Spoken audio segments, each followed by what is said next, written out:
book can change our life or not؟ اس کا جواب ہے ایبسلیوٹلی یس۔ اگر بک آپ کی لائف چینج نہیں کر سکتی تو الہامی کتابیں کیوں آتی ہیں؟ اگر بک چینج نہیں کر سکتی تو فلسفے اور تھیری اور نالج اور یہ سب کیوں آتا ہے؟ تو ہمیں یہ سمجھنا ہوگا کہ اچھا اگر ہم چینج نہیں ہو سکتے تو پھر ہمارا حساب کتاب کیوں ہوگا؟ اگر ہم چینج نہیں ہو سکتے تو ہماری حرکتوں کا عذاب ہمیں کیوں ہوگا؟ اگر ہماری نیچر میں کسٹمائزیبل فیچر نہیں ہے، یا ہمیں ٹرین نہیں کیا جا سکتا، یا ہمیں ایجوکیٹ نہیں کیا جا سکتا، یا ہمیں سیولائز نہیں کیا جا سکتا، تو پھر قصور ہمارا کیسے ہوا؟ سپوز ہم تھے ہی ایسے تو ہم نے ایسی حرکت کر دی، تو دین وائی آر وی ریسپانسیبل؟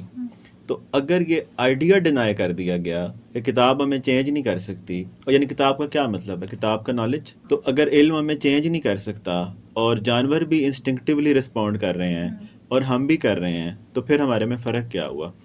تو کتاب جو ہے، جو نالج ہے، وہ انسان کے شعور میں جب تحلیل ہوتا ہے تو اس کا سارا کچھ چینج ہو جاتا ہے۔ اور ہاں، یہ بات ضرور ہو سکتی ہے کہ اس بک کا کیا ایفیکٹ ہے، کس بک کو پڑھنے سے کیا ہوگا، بٹ اس بیسک آئیڈیا کو آپ ڈینائی نہیں کر سکتے کہ کتاب پڑھنے سے فرق پڑتا ہے یا نہیں پڑتا۔ یہ سوچ رکاوٹ ہو سکتی ہے کہ کتاب پڑھنے سے لائف نہیں چینج ہو سکتی، بٹ یہ کتاب کا قصور نہیں ہو سکتا۔ وہ لوگ جو الاؤ نہیں کرتے اپنے آپ کو چینج، چونکہ چینج انکمفرٹیبل آئیڈیا ہے، آپ ایون اپنے دکھوں کے ساتھ بڑے کمفرٹیبل ہو جاتے، ایڈکٹیو ہو جاتے ہیں۔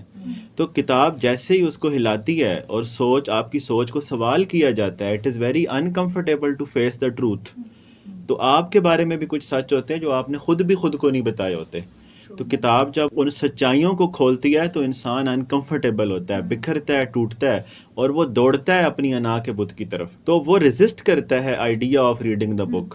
ادروائز کوئی بھی بڑا دماغ اور کوئی بھی اوپن مائنڈڈ انسان اور کوئی بھی کھلے دل سے دیکھنے والا انسان اور کوئی بھی نئی پاسبلٹی پہ یقین اور ایمان رکھنے والا آدمی اس آپشن کو ڈینائی نہیں کرے گا، بیکاز انسان انفلوئنس کرتا بھی ہے اور اسے کیا بھی جا سکتا ہے۔ تو اگر آپ اس مقام، کتاب ایک بہت، کیونکہ سویلائزیشن کی وزڈم اس کے اندر ہے۔ کتاب کو یہ ایک بندہ اپنے وہم تو نہیں لکھ رہا نا۔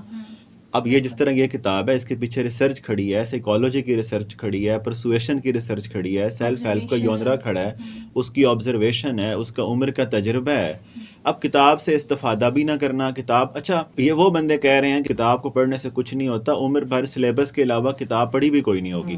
تو یہ بڑی ایک عجیب بات ہے کہ جب تم کسی بڑی بک سے آشنا نہیں ہوئے اور کسی گہرائی میں اترے نہیں ہو اور تم اس کی گہرائی کو ماننے سے انکار کر رہے ہو، یہ ایسے ہی ہے کہ ساحل پہ کھڑے ہو کے سمندروں کی باتیں کرنا۔ تو پھر کتاب پڑھے بغیر کتاب پہ رائے دینا کتاب کی بھی توہین ہے۔